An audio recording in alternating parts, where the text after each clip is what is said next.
Hey, World Food students. You have peanuts, peanut butter, really. And so we're going to do another recipe that involves those. The leading producer of peanuts in the world is China, followed by India, and then, ahead of the United States, Nigeria. So even though the recipe that we're doing for this week is probably more typical of traditional food in Ghana, another West African country, peanuts are big, or ground nuts as they're called there, in Nigeria. And so this slideshow is on Nigeria. The flag is here. This is the Rock of Zuma.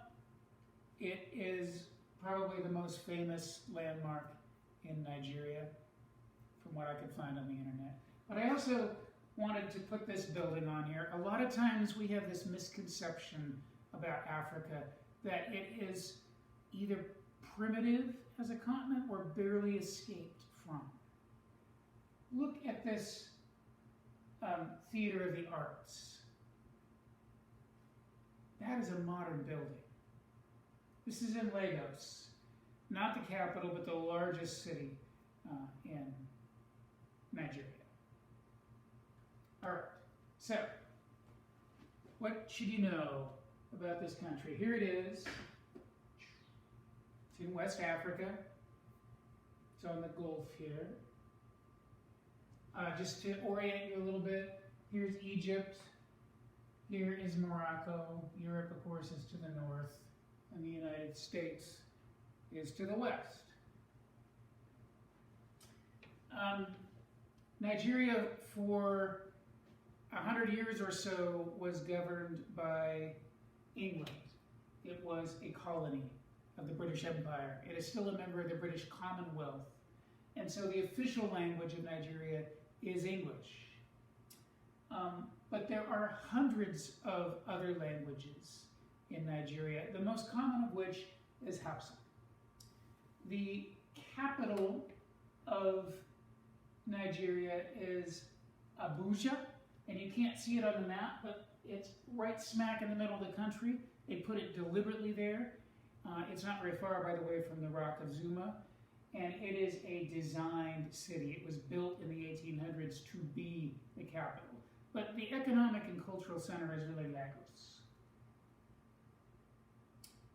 This is the largest country by population in Africa, with over 200 million. It is a young country. More than 90 million of those 206 million are under the age of 18. That's, I think, remarkable. Religion is an interesting thing about Nigeria. It is an almost even split, like 49% and 49%, Christian and Islam. There are vestiges of traditional religions for people practicing both, and there are a small number of people who don't really subscribe to any religion, but the vast majority of people in Nigeria are either Christian or Muslim. It's a tropical country, but it's not all tropical jungle. There's some of that, but you also have some mountains. You have what's called savanna. Think of the safari shows that you probably liked to watch growing up. That's savanna. Think of the steppe, which is like tundra. It's like Russia, right? Not cold like that, but grass, plains like that. So a variety, as you would expect in a country that is bigger in area than the state of Texas. There's oil in Nigeria, and once they found that and started selling it, that became the basis of their economy. But that maybe created some problems for them, because as people moved from the country into the cities to do the petroleum refining and other jobs that went with that, food production went down, and Nigeria became more dependent on food imports, which could be really expensive, and that has created some crises over the years. And we'll get to the problems that come with solving those. For thousands of years, really, this was not a unified country.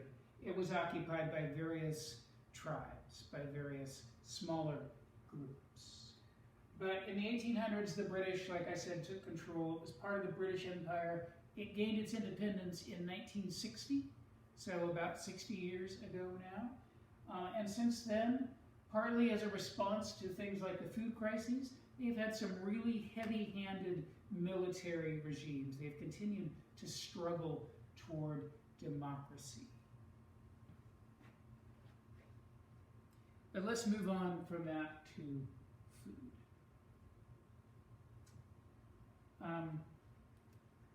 Big staples in Nigerian food are rice and yams. They grow a lot of yams. They pound the yams into a flour, make it into a paste, and they make food out of that. For instance, fufu, pictured here, which you often pick up in your fingers and dip it in soup. It's sort of like a doughy ball. It can be made of things other than yams, but often is made with yams. They also have cassava roots, various kinds of beans and nuts and grains. And a lot of times these things, the nuts and the grains and so on, get pounded and made into pastes or fried in little bowls or maybe made into soups. There are lots of soups and different fried snacks. Here's a type of rice, jollof rice. This is also a very common, popular food in Nigeria, which I could send you a recipe for if you really want.